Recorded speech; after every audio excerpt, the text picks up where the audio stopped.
Bienvenue à toutes et à tous. Donc, nous allons débuter. Nous vous remercions de vous être inscrits aujourd'hui pour assister à notre webinaire sur Covid-19, comment réaliser ou mettre à jour votre document unique. Aujourd'hui, donc, les conditions de travail ont été bouleversées dans de nombreuses entreprises, vous savez, par la pandémie de Covid-19 et l'employeur, qui est responsable de la santé et de la sécurité de ses salariés, doit évaluer les risques liés à cette crise sanitaire afin de les transcrire dans son document unique d'évaluation des risques professionnels. Cela en fonction du protocole national. C'est pourquoi nous vous proposons lors de ce webinaire de vous expliquer comment réaliser et mettre à jour votre document unique. Nos intervenants vont aborder les nouveautés du dernier protocole sanitaire national, la démarche d'évaluation des risques, une méthodologie de formalisation du document unique et du plan d'action, l'intégration des risques liés à la COVID-19 et à la situation de crise sanitaire, des exemples d'évaluation et d'actions concrètes. Nous aurons également 2 sondages en ligne auxquels nous vous demanderons de répondre en quelques secondes. Comme vous le voyez à l'écran, 9 services de santé au travail de la région Île-de-France ont décidé d'organiser cette conférence collectivement. Pour en venir à nos conférenciers, aujourd'hui nous avons Madame Sandrine Greenberg, ergonome pour le service Horizon Santé Travail, et Madame Magali Cretin, technicienne hygiène-sécurité pour le service du SISTE-VO. Nos intervenantes seront accompagnées de professionnels de la santé au travail qui sont compétents dans leur domaine, dont vous voyez les noms à l'écran, qui répondront à vos questions posées en ligne. Avant de commencer, pour poser vos questions en ligne, comme vous pouvez le voir à l'écran, vous pouvez cliquer sur le bouton Q&R dans le bas en principe de votre écran. Une fenêtre de dialogue s'ouvre alors. Vous inscrivez votre question en cliquant sur Envoyer. Elle nous parvient à notre équipe en backup, ainsi donc qu'à moi-même. Et je vais passer maintenant la parole pour ce webinaire, tout d'abord à Sandrine Greenberg. Merci. Merci, Monsieur Perdieu. Donc, rapidement, comme vous l'avez évoqué, le programme du webinaire, on va donc vous parler du document unique et de la mise à jour Covid-19. Donc, on va commencer par quelques généralités, rappels réglementaires, le protocole sanitaire, et puis on va vous parler de la méthodologie vraiment de façon concrète avec des exemples pour que vous puissiez vous projeter sur ce nouveau risque en fait dans votre document unique et pouvoir le transcrire assez facilement. Première étape, juste pour que l'on sache un petit peu, vous êtes très nombreux aujourd'hui, mais je pense que ce serait intéressant pour nous de savoir au juste, est-ce que vous avez déjà un document unique ou est-ce que c'est vraiment la première fois qu'on va aborder les choses pour vous? Donc, vous avez normalement le sondage qui doit s'afficher. Il vous suffit de cliquer oui ou non. Est-ce que vous avez déjà un document unique? On va vous laisser quelques minutes quand même pour pouvoir répondre.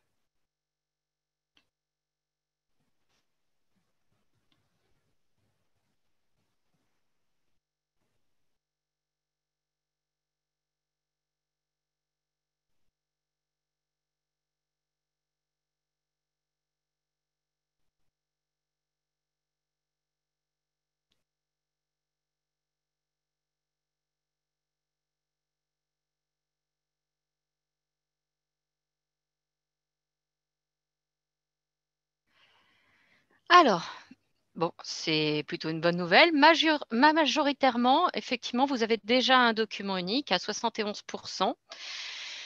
Et par contre, effectivement, il y a 30% encore d'entre vous qui n'ont pas de document unique. Donc, là, on va aller un petit peu vite sur certaines parties parce que le sujet, c'est aussi l'intégration du Covid dans le document unique.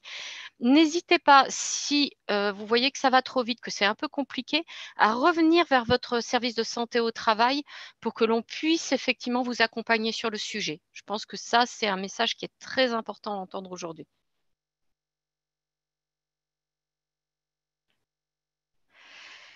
On va commencer par aborder les choses voilà, de façon concrète sur les dernières nouveautés, le protocole sanitaire national.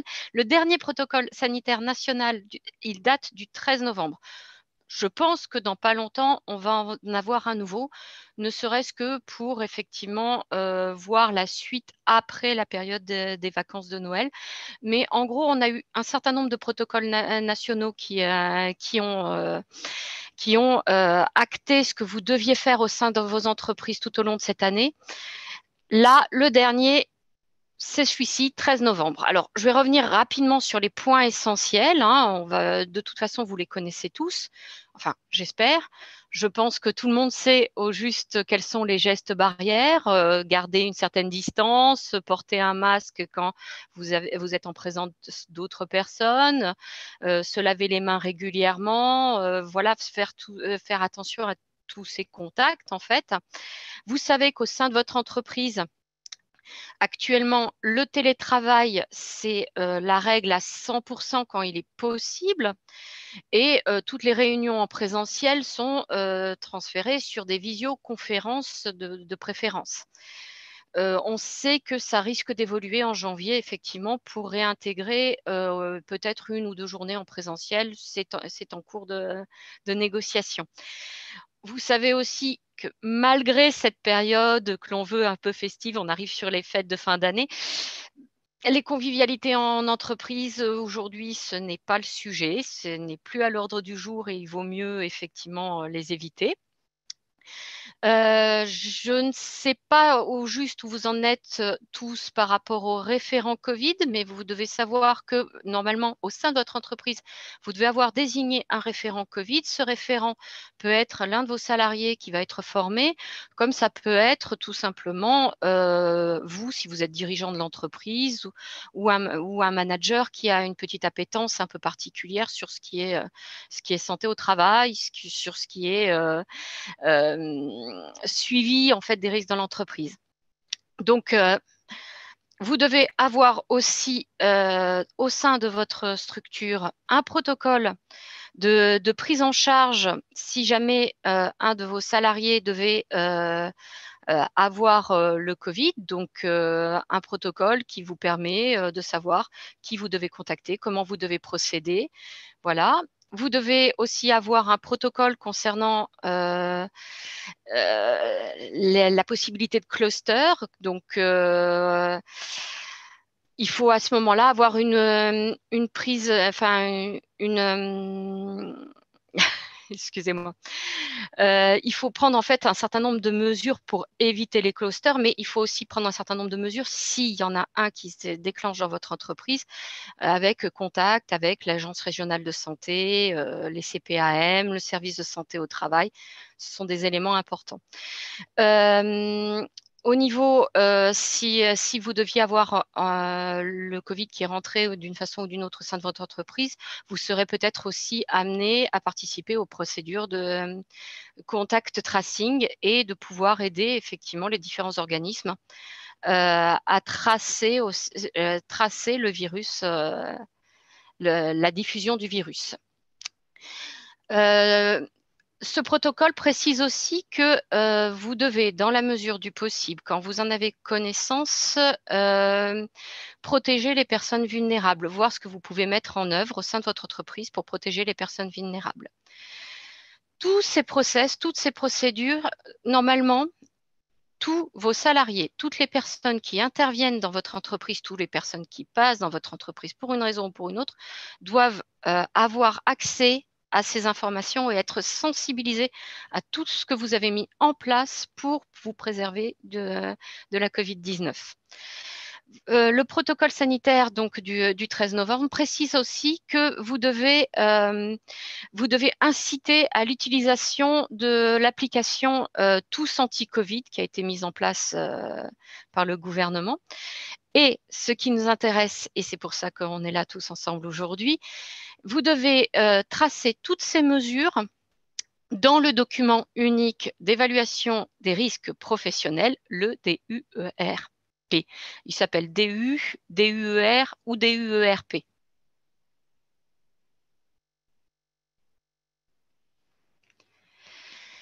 Donc, le document unique, si on doit le définir, c'est l'évaluation des risques et des actions de prévention que vous devez transcrire dans un document. En fait, c'est l'idée que vous avez des risques au sein de votre entreprise, vous avez mis en œuvre des choses pour lutter contre ces risques, ou vous allez mettre en œuvre des choses pour lutter contre ces risques. Et tout ça, il faut que ce soit regroupé dans un même document qui permette facilement de suivre ce que vous allez mettre en place pour lutter contre les risques dans votre entreprise. Donc, tout ça, ça a été défini dans l'article L4121-1 du Code du travail. Principalement, cet article, c'est l'article de base de la prévention. Il est sorti en 2001 et c'est celui qui dit que tous les employeurs doivent prendre les mesures nécessaires pour assurer la sécurité et la santé physique et mentale des travailleurs. Donc ça, c'est ce que vous devez faire au sein de votre entreprise. Et le document unique, c'est ce qui va vous permettre de dire « j'en suis là, je l'ai fait ». Pour ça, en fait, par rapport à ces risques professionnels, vous allez devoir appliquer ce qu'on appelle les principes généraux de prévention. Les 9 principes de prévention, vous les avez dans l'encadré qui se trouve sur le côté. Je ne vais pas tous vous les citer, mais évidemment, quand c'est possible, on va éviter les risques. Quand ils sont là, on va les évaluer et enfin, on va planifier la prévention. C'est là qu'on se situe au niveau du document unique. Idéalement, vous avez au sein de votre entreprise désigné un salarié compétent en prévention. Alors, c'est vrai que ça va varier en fonction de la taille de votre entreprise. Ça peut être vous comme l'un de vos salariés. Il faut que ce soit quelqu'un qui ait une appétence un petit peu particulière sur la prévention et qui va pouvoir vous aider dans les différentes démarches. Le document unique d'évaluation des risques, en fait, l'article précise que vous devez le créer. Donc voilà, pour les 30% de personnes qui ne l'ont pas encore, il va falloir effectivement se mettre à la tâche. Vous devez le mettre à jour, et ce de façon régulière, au minimum une fois par an. Et ce document doit être tenu à disposition aussi bien de vos salariés que des différentes instances qui pourraient vous le demander. Ça peut être le service de santé au travail, mais ça peut être aussi l'inspection du travail, la CRAMIF, tout le monde. Si vous n'avez pas ce document aujourd'hui, sachez que vous êtes passible effectivement d'une peine d'amende de 1 500 €. Et si on vous l'a déjà fait remarquer et que vous n'avez toujours pas mis à jour votre document unique, vous ne l'avez toujours pas créé, ça peut aller jusqu'à 3 000 €.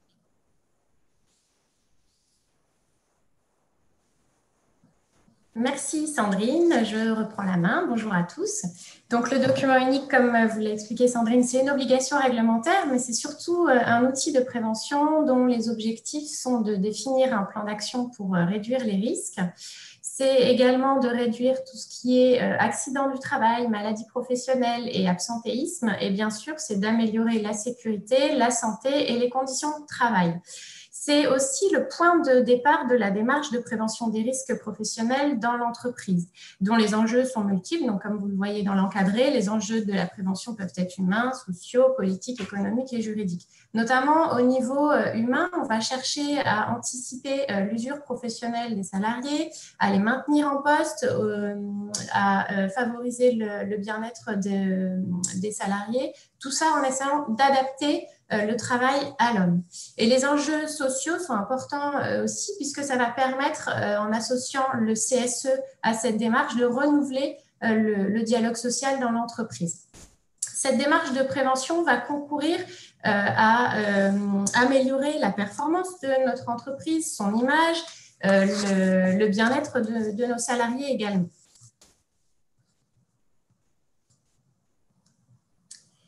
Les modalités de réalisation de ce document unique. Donc, c'est l'employeur qui doit l'élaborer ou, sous sa responsabilité, une personne à qui il aura délégué, donc à une personne estimée compétente.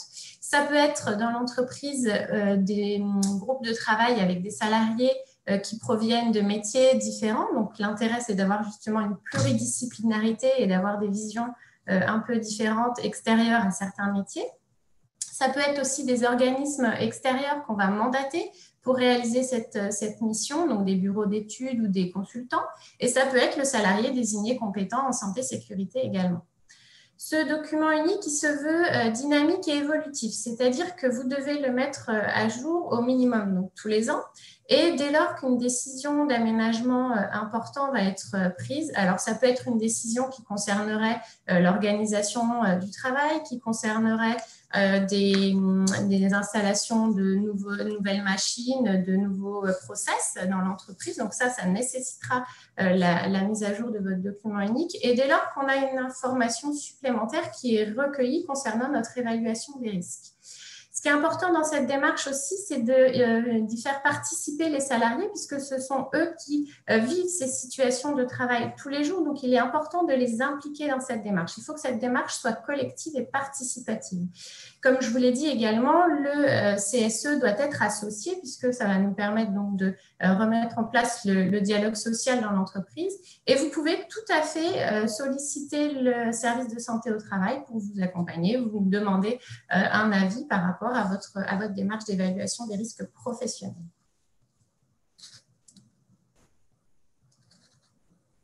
Au niveau de la forme du document unique, il faut savoir que dans la réglementation, il n'y a aucun modèle type qui est prévu. Le document doit être facile d'utilisation, pratique et compréhensible, et surtout, il doit être traçable. Qu'est-ce que ça veut dire? Ça veut dire que vous devez dater votre document et indiquer donc un numéro de version. Et surtout, ce qui est important par rapport à cette date, c'est de bien garder toutes les versions antérieures. En fait, vous allez devoir archiver toutes vos versions de façon à montrer justement quelles ont été les évolutions de votre document. Donc, pensez bien à le dater et à mettre un numéro de version.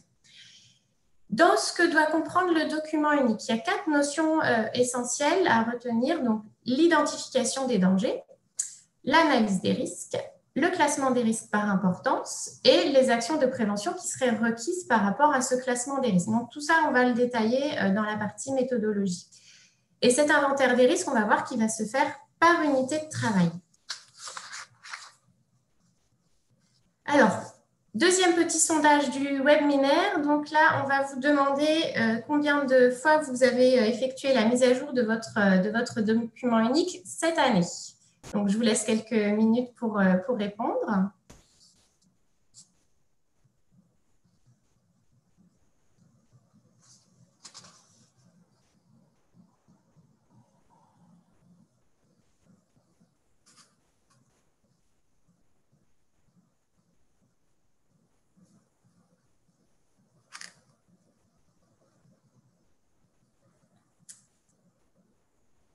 Alors, les résultats. Alors, on est à 46% qui ne l'ont pas mis à jour quand même.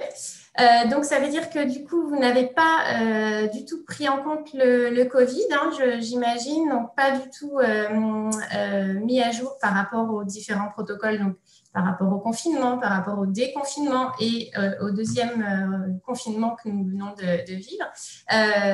Donc, il va falloir effectivement absolument le mettre à jour par rapport à la Covid. Donc, on va voir tout ça ensemble.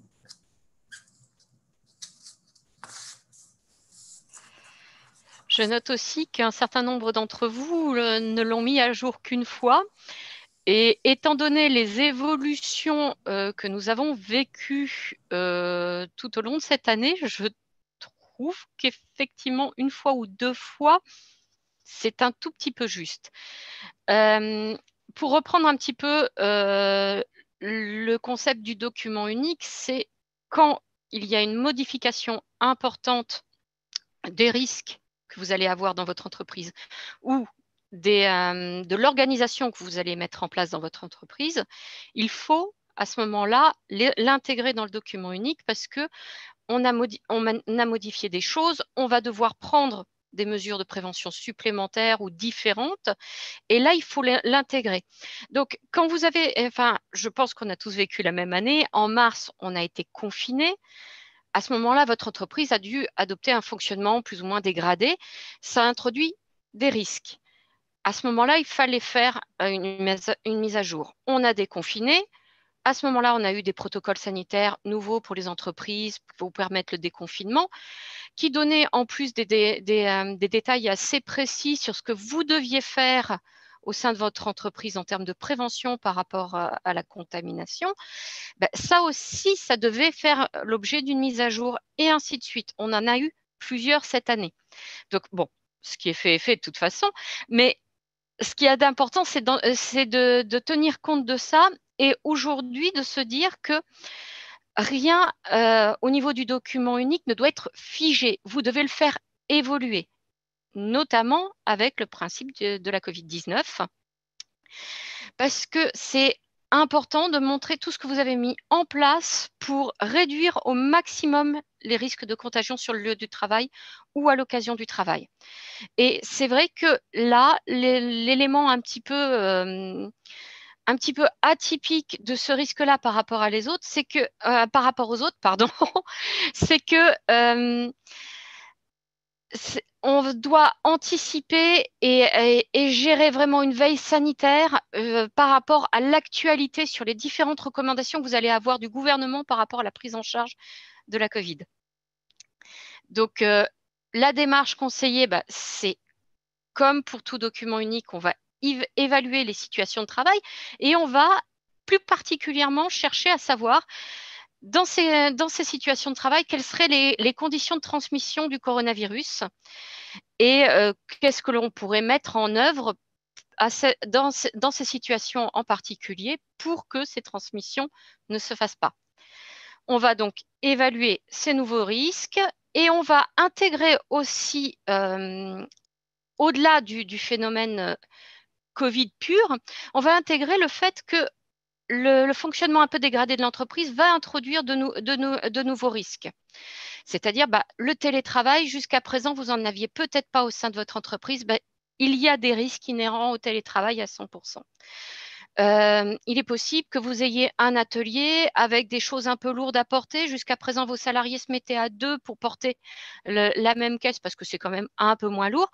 Là, aujourd'hui, pour des raisons de gestes barrières, ils hésitent un peu plus. Un salarié peut dépasser un peu le port de charge, donc il faut peut-être voir. Il est possible aussi que vos rampes d'escalier fassent un peu plus peur parce qu'on ne sait pas qui les a touchés avant et ainsi de suite. Donc, il va y avoir forcément des risques qui sont liés pas tant à la contamination en elle-même que à une différence d'organisation ou une différence de mise en œuvre de certains actes de la vie quotidienne. Évidemment, on vous demandera de mettre tout ça dans un plan d'action général et de ne pas oublier qu'un risque peut en cacher un autre.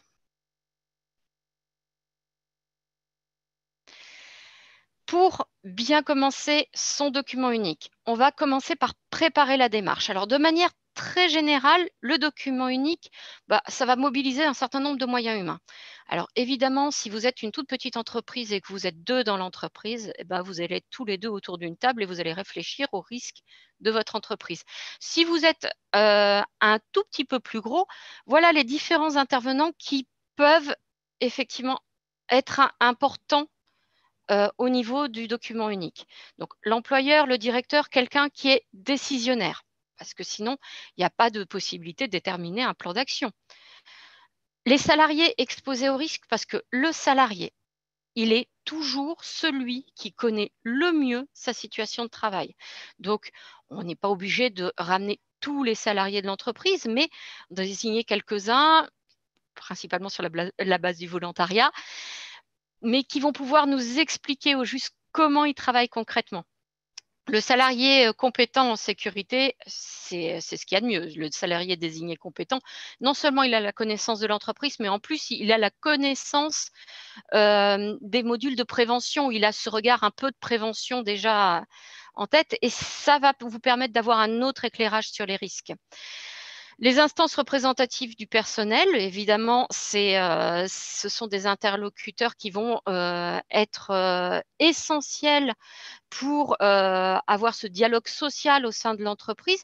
D'ailleurs, au niveau du DUER, les instances, le DUER doit être validé en CSE1, au moins une fois par an.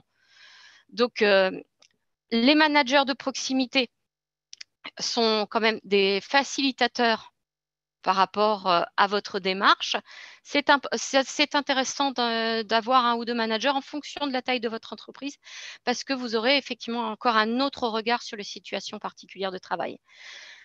Évidemment, le médecin du travail, les IPRP, donc intervenants en prévention en risque professionnel, sont des valeurs ressources quand on cherche à déterminer quels sont les risques professionnels et qu'est-ce qu'on peut mettre en place pour lutter contre ces risques professionnels.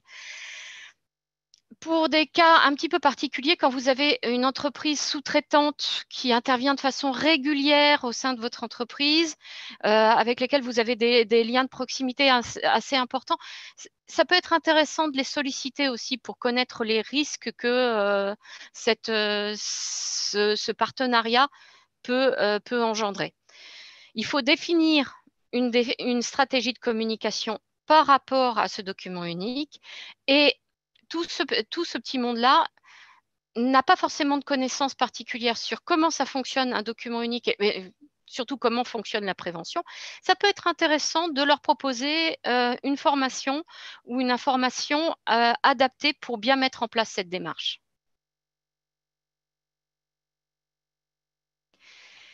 Une fois qu'on a mobilisé tout ce petit groupe de travail, qu'on a les moyens humains, qu'on sait un petit peu qui on va pouvoir solliciter, il y a quand même un certain nombre de documents qui vont être importants d'avoir comme base de travail. Alors, le premier, c'est la fiche d'entreprise. C'est facile, c'est la fiche qui est établie par votre service de santé au travail. Normalement, c'est le médecin du travail qui l'établit ou il peut le déléguer à quelqu'un dans son service. Et cette fiche d'entreprise va retracer déjà tous les risques qu'il aura pu repérer dans votre entreprise. Donc, on a fait la moitié du travail juste par la fiche d'entreprise. Ensuite, il faudra que vous mettiez en face ce que vous faites par rapport à ces risques. Mais ça, voilà, il faut quand même que vous ayez un petit peu de travail vous aussi. Le registre des accidents de travail, c'est ce qui va vous permettre effectivement de dire, un tel a eu un accident, c'est parce qu'il a été confronté à ce risque et voilà les conséquences. Alors, j'ai repéré ce risque, qu'est-ce que j'ai pu mettre en œuvre pour que cet accident ne se reproduise pas? Il faut intégrer ces éléments dans le document unique. Vous pouvez aussi avoir besoin vous avez besoin des rapports de vérification périodique par rapport à l'incendie, au risque électrique, tous ces risques un peu globaux que vous avez déjà pris en compte en plus dans votre entreprise. Mais il faut avoir ces rapports comme base de travail. Les fiches de données de sécurité des produits chimiques que vous utilisez sont aussi des éléments essentiels. Vous pouvez aussi vous référer à un certain nombre de guides spécifiques pour votre activité ou plus généraux. Donc, on a les guides de l'identification des risques sur l'identification des risques de l'INRS, mais vous avez aussi des guides qui sont spécifiques à votre activité propre, qui sont quand même des références. Il existe aussi des outils d'analyse d'un risque qui peuvent vous aider dans cette démarche.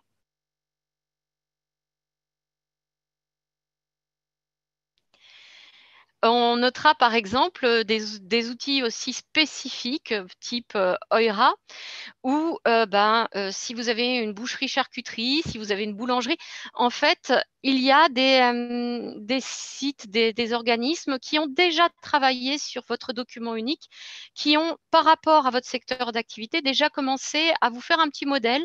Donc, ça peut être des sources intéressantes de modèles de documents uniques déjà préexistants. Donc, on vous les a listés. Ça va être l'OPBTP qui en propose certains. Vous avez le document unique des spectacles, donc toute la liste chez OIRA. Et d'ailleurs, eux, ils ont aussi un outil plan d'action Covid-19 qui est intéressant. Et si vous n'avez pas de tram qui vous convienne, parce que après tout, il n'y a pas de tram obligatoire, vous pouvez aussi demander à votre service de santé au travail s'ils ont une tram à vous proposer.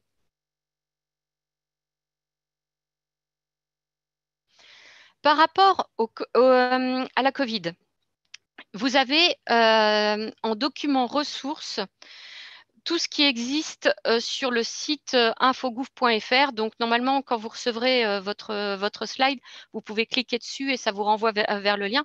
C'est là que vous allez trouver effectivement toutes les mises à jour des procédures, des protocoles qui vont vous donner les indications prévention que vous devez mettre en œuvre au sein de votre entreprise.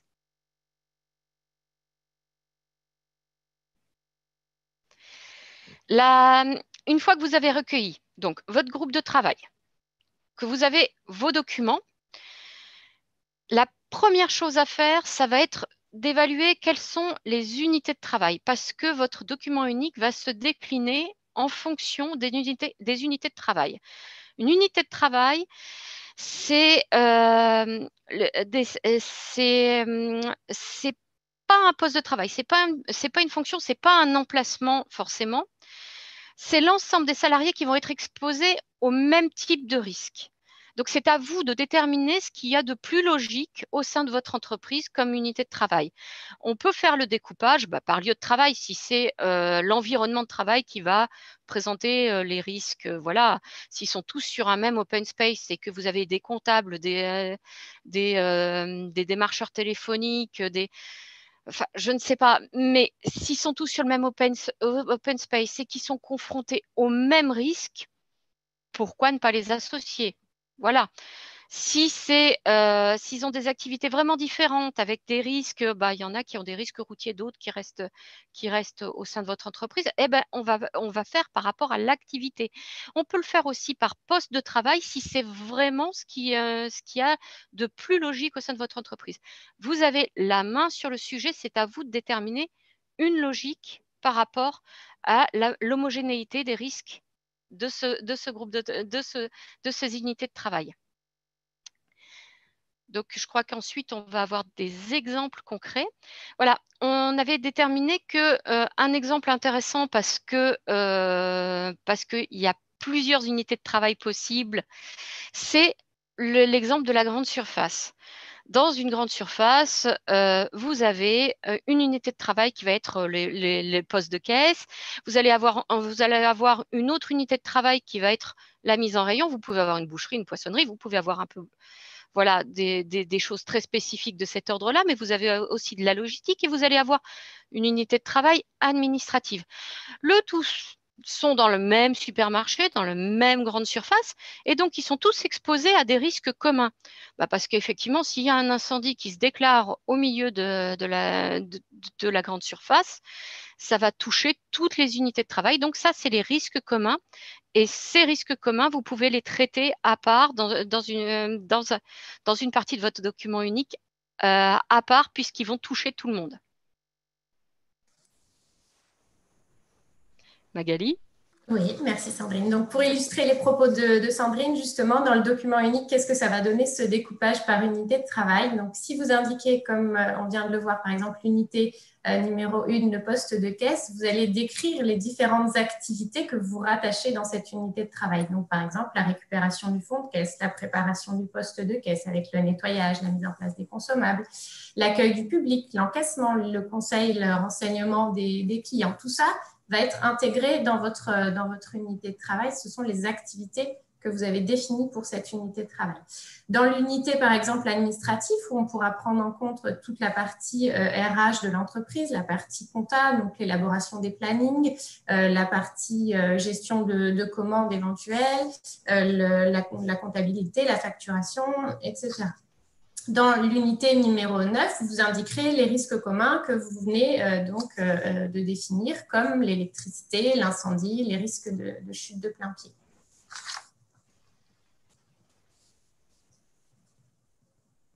Une fois qu'on a fait ça, cette préparation de la démarche, donc on va pouvoir passer à notre deuxième étape, l'étape d'évaluation des risques. Pour ça, il faut déjà faire le point sur quelques notions importantes qui vont nous servir dans cette partie d'évaluation des risques. Donc, la première, c'est qu'est-ce qu'un danger? Le danger, c'est la propriété intrinsèque d'un produit ou d'un équipement qui pourra engendrer le dommage. La situation dangereuse, ça va être la rencontre du danger qu'on viendra d'identifier avec notre individu, c'est-à-dire notre salarié. Le risque, ce sera l'exposition de l'individu ou d'un ensemble de salariés à un danger. Et le dommage, ce sera la lésion physique ou l'atteinte de la santé mentale. Par exemple, pour notre situation ici de la COVID-19, nous avons donc comme danger la COVID-19. La situation dangereuse pourrait être un contact rapproché avec des collègues, avec des intervenants extérieurs, des clients. Le risque, ce serait l'exposition donc, à la COVID-19. Et dans les dommages, il vous faudra indiquer les différents symptômes, donc la toux, la fièvre, les maux de tête. Il faudra bien penser à indiquer les difficultés respiratoires et à aller jusqu'au décès, puisque aujourd'hui, on sait très bien qu'énormément de gens décèdent de ce virus. Donc, dans cette partie identification des risques, maintenant qu'on a défini ces notions, on va pouvoir identifier nos dangers et nos situations dangereuses. Pour cela, il va vous falloir relever pour chacune des unités de travail l'ensemble des tâches réalisées. Et ainsi, vous allez pouvoir identifier les différentes situations à risque et, à côté, identifier tous les moyens de prévention en place qui sont déjà existants dans votre structure. Pour vous aider dans cette évaluation des risques, il existe des familles de risques professionnels qui ont été déjà définies. Donc, il y en a un certain nombre qu'on vous présente ici. Donc, par exemple, le risque de chute de hauteur, le risque lié à la charge physique de travail, le risque lié au bruit, par exemple, l'incendie, l'explosion. Cette liste n'est absolument pas exhaustive et vous vous en rendez compte encore plus aujourd'hui puisque on doit y rajouter le risque de contamination à la COVID-19. Le risque lié au télétravail, Sandrine nous en a parlé aussi tout à l'heure, c'est quelque chose qu'il faut prendre en compte si ça n'existait pas avant dans votre établissement. Donc, il faudra le rajouter dans cette liste de risques professionnels.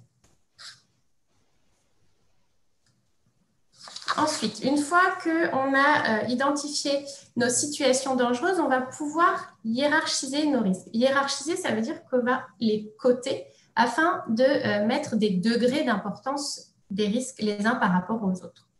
Pour chaque risque identifié, on va procéder donc à cette évaluation. Ici, on va vous présenter la méthode de l'INRS. Sachez qu'il existe d'autres méthodes de cotation que vous avez effectivement dans les différents outils spécifiques que nous a présenté Sandrine, d'autres méthodes de cotation. Vous pouvez aussi en demander à votre service de santé au travail qui pourra vous en proposer d'autres. Donc, celle qui nous intéresse, qu'on vous présente ce matin, c'est celle basée sur deux critères. La fréquence, c'est-à-dire la fréquence d'exposition à la situation dangereuse, qui va être divisée en 4 niveaux, faible, moyenne, fréquente et très fréquente. Et puis, l'autre critère, ce sera la gravité des dommages, donc des dommages à la santé mentale et santé physique. Donc, pareil, sur 4 niveaux, elle est définie. Donc, ça peut être une gravité faible avec des dommages mineurs ou bénins, une gravité moyenne avec des accidents avec arrêt de travail court, une gravité grave avec des accidents avec arrêt long, ou plutôt très grave, risque d'incapacité et décès. Donc ça, ce sont des exemples pour essayer de vous situer un petit peu sur cette échelle de cotation. Ces deux critères, fréquence et gravité, donc F et G, on va les multiplier pour obtenir ce qu'on appelle un niveau de risque, NR. Ce niveau de risque va nous permettre donc de classer nos différents risques. Donc, vous voyez que si on obtient un produit entre 1 et 2, la situation de travail pourrait être considérée comme acceptable et le risque sera faible. Si vous avez un produit entre 3 et 6, vous aurez une situation de travail qui est améliorée, donc on considère le risque comme moyen. Et si on a une note entre 8 et 16, le risque est à traiter en priorité, donc ce sera un risque qu'on va considérer comme élevé. Comme je vous l'ai dit, donc, pas de modèle de cotation non plus. La législation laisse vraiment la liberté à l'entreprise de choisir sa méthode de cotation des risques.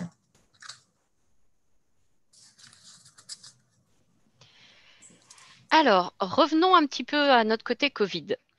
Dans le document unique, donc, vous allez devoir évaluer risque Covid, risque biologique, risque infectieux. Vous allez trouver surtout un certain nombre de noms possibles pour ce risque-là. Comment faut-il réellement l'inscrire dans votre document unique? Évidemment, si vous êtes un laboratoire qui manipule le virus tous les jours parce que c'est votre métier, vous avez déjà dans votre document unique inscrit le risque biologique, la SRAS-Covid, voilà, va faire partie des virus, effectivement, que vous avez à manipuler. C'est une ligne supplémentaire dans votre risque biologique et vous avez juste à tracer ce que vous avez mis de façon très spécifique pour ce virus-là plutôt qu'un autre. Si votre activité est plus en lien avec des soins, des contacts avec des personnes potentiellement malades, etc., là aussi, de toute façon, vous avez un risque biologique qui doit être inscrit dans le document unique bien avant le Covid, donc bien avant tout ça. Donc, là aussi, la question ne se pose pas trop. Là où les questions vont se poser, c'est si votre activité, je ne sais pas, c'est de la vente d'un parfum, enfin de la vente en parfumerie, ça va être de l'expertise comptable, ça va être donc toutes ces activités qui n'ont pas pour habitude de manipuler le virus ou de manipuler ou d'être en contact avec une certaine proximité avec des gens malades. Là, il va falloir effectivement revoir un petit peu dans quelle situation particulière vous pouvez être en contact avec ce virus, vos salariés peuvent être en contact avec ce virus. Donc là, ce qui va être important pour vous, c'est de déterminer si le contact virus, c'est en lien direct avec votre activité ou non.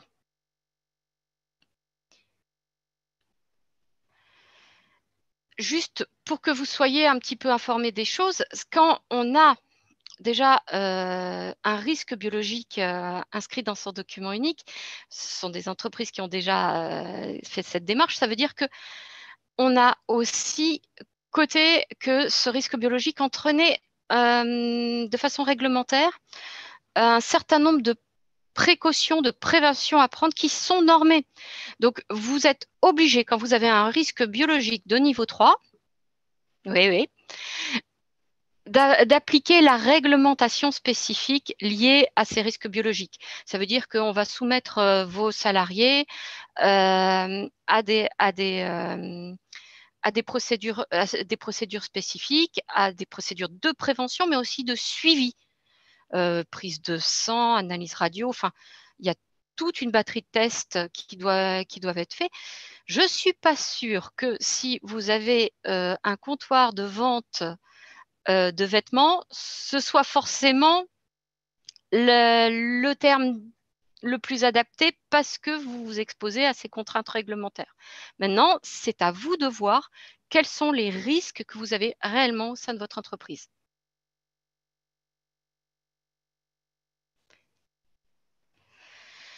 Par rapport à donc la Covid-19 et le document unique, vous allez avoir deux choses qui sont très importantes à prendre en considération. C'est les situations où on va avoir un risque de contamination.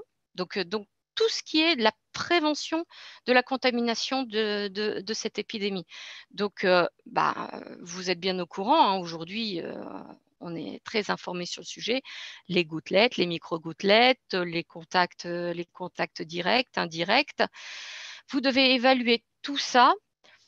Si vous accueillez du public, si vous avez du travail en contact avec des prestataires, si vous avez des manipulations d'objets de façon fréquente, c'est ces situations-là qu'il va falloir retravailler, qu'il va falloir évaluer et pour lesquelles il va falloir effectivement noter toutes les mesures de prévention que vous avez mises en œuvre par rapport à ces situations-là. Ça, c'est la première partie, c'est la partie purement risque de contamination du virus.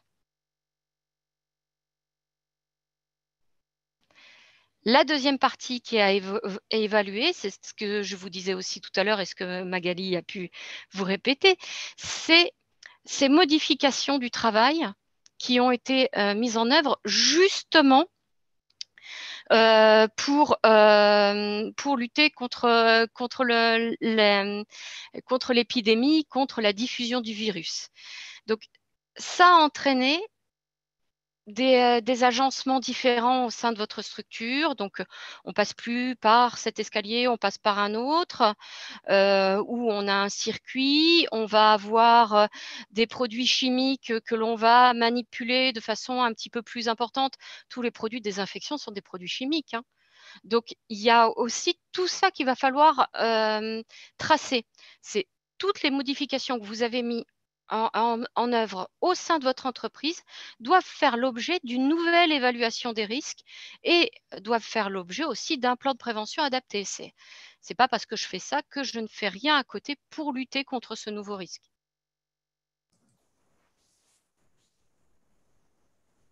Donc, on a vu cette démarche d'évaluation des risques. Maintenant, on va reprendre dans notre méthodologie. La troisième étape, c'est l'élaboration d'un plan d'action.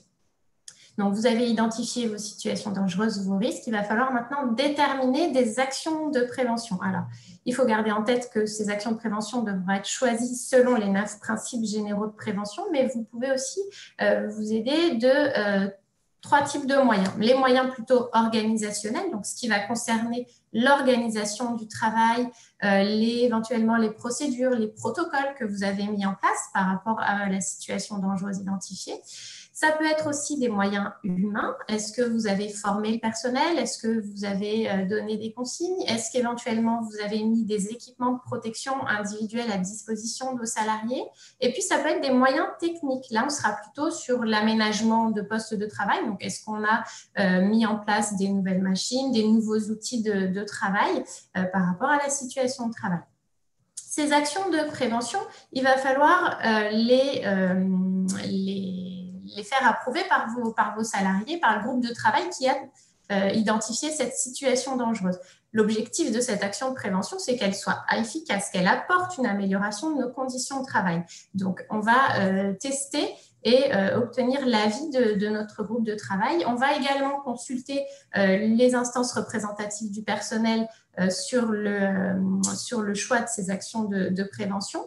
Le médecin du travail, les intervenants en prévention des risques professionnels de votre service de santé au travail peuvent être aussi sollicités pour avoir leur avis sur ces actions, sur le choix de ces actions de prévention. Et puis, une fois que vous avez choisi ces actions de prévention, il va falloir planifier par rapport au justement niveau de risque que nous avons obtenu dans notre étape d'évaluation des risques. Donc, fonction de l'importance de votre risque, vous allez définir un délai de réalisation. Et puis, ça peut être aussi en tenant compte de l'aspect réglementaire. Si vous avez une non-conformité réglementaire, évidemment, vous allez mettre un délai de réalisation de l'action bien plus court. Si le type d'action aussi, vous allez choisir votre délai de réalisation en fonction du type d'action. Si vous avez, par exemple, des travaux à faire qui peuvent vous prendre peut-être 2 mois, vous allez tenir compte de ce délai de travaux dans le délai de réalisation de votre action. Si vous avez une commande de matériel à passer, par exemple des supports documents pour le télétravail, pourquoi pas, ça c'est quelque chose qui est très rapide à faire. Donc, le délai de réalisation sera beaucoup plus court. Donc, pour synthétiser par rapport à ce plan d'action, il faut retenir qu'il doit être défini par une action de prévention, un responsable, donc on va mettre quelqu'un qui va être responsable de l'action de prévention et on va mettre donc le délai de réalisation en fonction de notre degré d'importance de notre risque.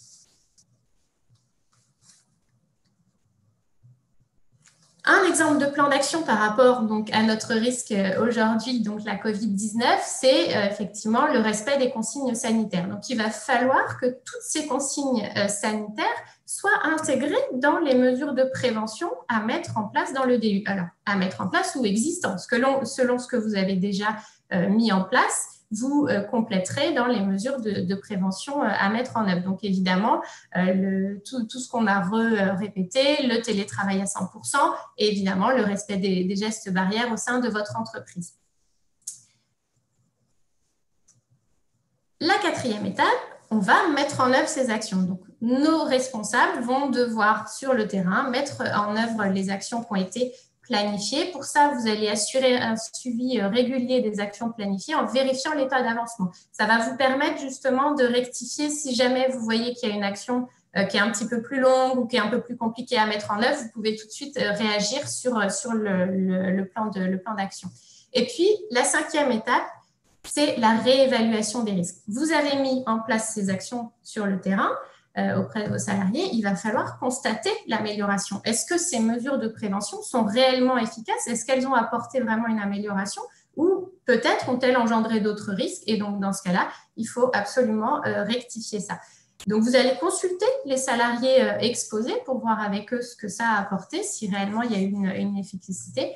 Et évidemment, du coup, ça va engendrer une mise à jour de votre document unique, donc une nouvelle édition, une nouvelle date on garde précieusement l'ancienne et on met à jour notre document unique. Et vous voyez donc que cette méthodologie, on revient, en fait, cette étape 5 de réévaluation des risques nous fait revenir sur notre étape 2 d'évaluation des risques. Donc, on est vraiment sur une démarche qui est continue, une démarche qui évolue. Dans le document unique, pratiquement, qu'est-ce que ça va donner? Alors, dans les exemples, vous avez choisi l'unité de travail de caisse. Donc, vous avez ici votre exemple de document unique, de trame de document unique. La première chose qu'on va indiquer, c'est nos familles de risques. Comme on vous a donné tout à l'heure, un listing de familles de risques, vous allez choisir selon la situation dangereuse que vous avez identifiée, la famille qui s'y rapporte. Par exemple, ici, nous avons choisi le risque lié aux contraintes physiques. On va décrire la situation dangereuse identifiée. Ce serait par exemple la station assise d'environ 3 heures, la sollicitation importante des avant-bras, du dos, la manipulation de charges inférieures à 7 kg. Et vous allez indiquer en parallèle les moyens de prévention que vous avez déjà dans l'entreprise, qui sont existants. Donc, par exemple, ça peut être l'aménagement de la caisse.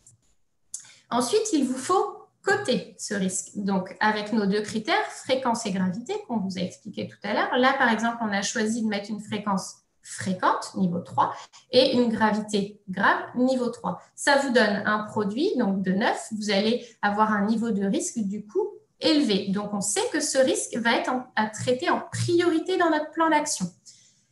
Alors, pour des questions de lisibilité, on n'a pas pu tout vous mettre à la suite, mais les actions à mettre en œuvre, cette partie plan d'action qu'on voit en dessous, normalement, se situe vraiment à côté sur la même ligne que les risques liés aux contraintes physiques. Donc, dans cette partie plan d'action, vous allez donc définir les actions à mettre en œuvre. Ici, on propose, par exemple, de mettre en place un siège assis debout. Pour cette action, on a choisi un responsable qui serait le responsable du service de caisse. Et puis, on met un délai. On va mettre là, pour le coup, un délai assez court puisqu'on est sur une action qui est simple à mettre en œuvre, mais que notre risque est élevé. Donc, on met un délai de janvier 2021.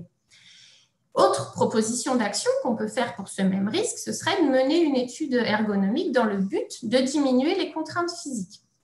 Dans ce cas-là, le responsable serait le directeur et le délai est un petit peu plus long puisque la mise en œuvre est un petit peu plus longue.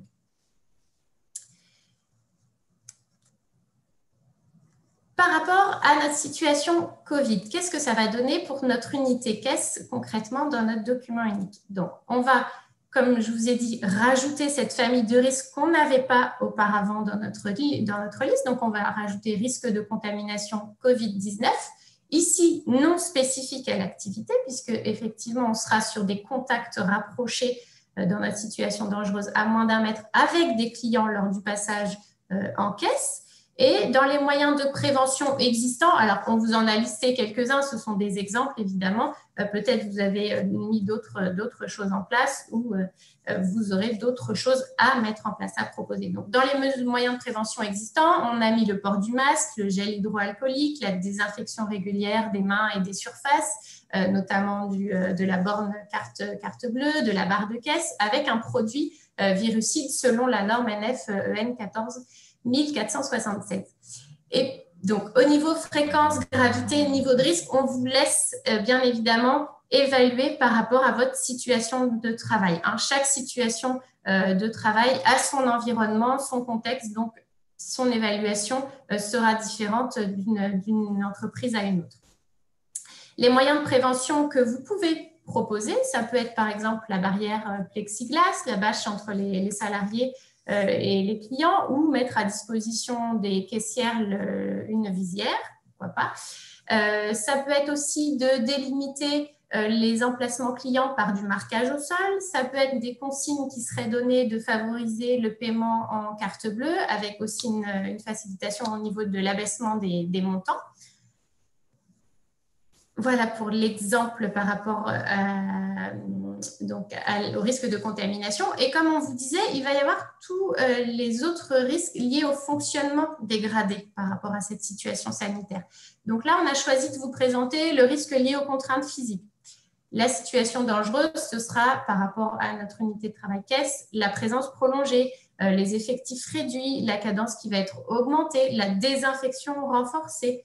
Dans les moyens de prévention existants, vous pouvez y mettre, par exemple, l'anticipation des flux clientèle, si vous avez prévu d'ajuster le nombre de caisses ouvertes selon le flux de vos clients. Encore une fois, la fréquence, la gravité, on vous laisse l'évaluer en fonction de votre situation. Et puis, dans les moyens de prévention qu'on pourrait proposer, on peut aller plus loin donc dans notre démarche de prévention des risques professionnels, ce serait de favoriser les pauses courtes et fréquentes, d'encourager aussi les caisses libre-service automatiques quand on a des heures de pointe, comment que le flux clientèle est très chargé. Autre risque qu'il faut prendre en compte, ce sera plutôt sur la partie risque psychosocial, donc ce sera le risque d'accident. Donc cette situation, ce contexte sanitaire compliqué engendre des clients impatients, une file d'attente qui peut être plus longue, de l'anxiété par rapport à ce risque de contamination aussi. Donc dans les moyens de prévention existants, on va adapter le nombre de clients en fonction des personnels présents.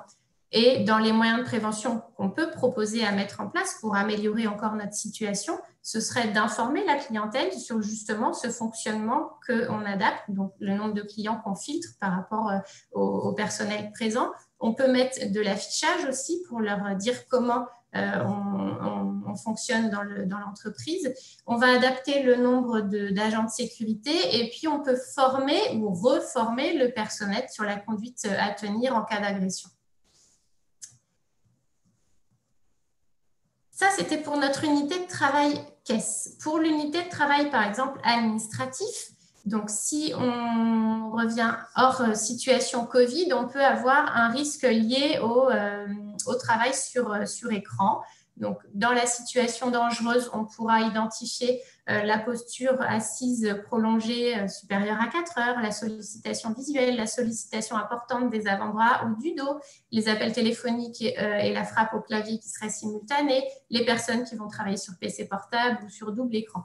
Dans les moyens de prévention en place, on pourrait dire qu'il y a une alternance des tâches, que les salariés ont des outils informatiques qui sont adaptés, qu'on a un siège ergonomique ou qu'on a pu faire une sensibilisation du travail sur écran.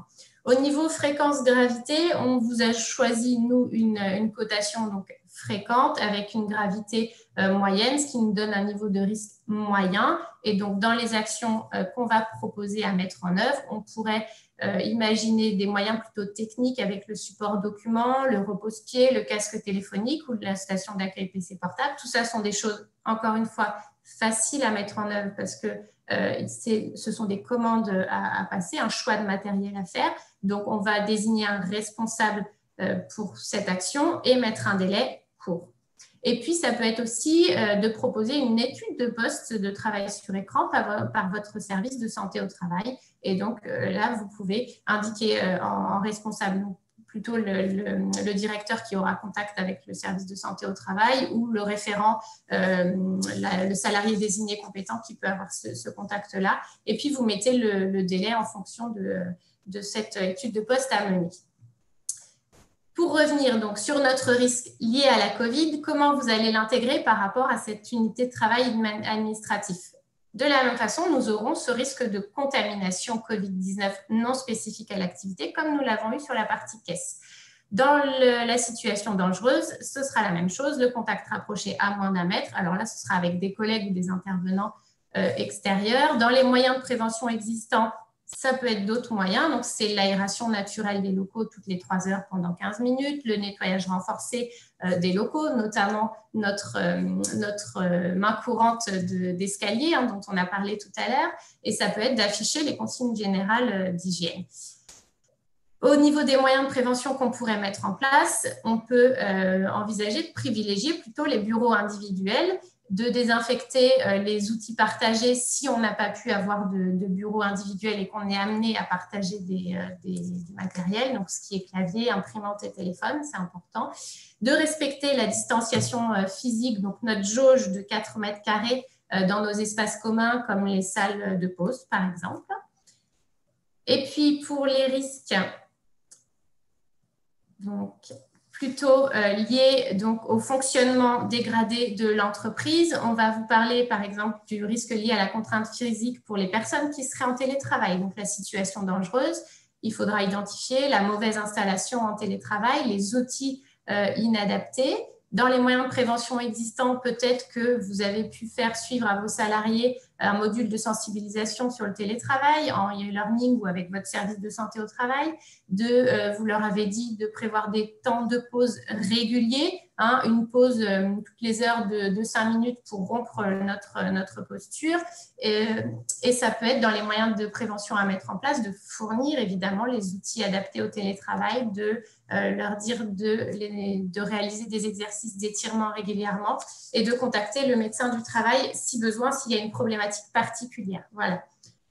Ça peut être aussi les risques psychosociaux à ne pas oublier pour le télétravailleur ou pour la personne en présentiel, donc l'isolement du télétravailleur. Donc dans les moyens de prévention existants que vous pouvez mettre, ça peut être le point régulier avec le manager, la mise en place de réunions en équipe, du travail collectif, des pauses café virtuelles. Sachez qu'il existe un numéro vert de soutien psychologique par rapport à cette situation de télétravail, d'isolement. Et puis, vous pouvez proposer d'autres moyens de prévention, comme d'adapter les objectifs au contexte sanitaire, de respecter les horaires de travail.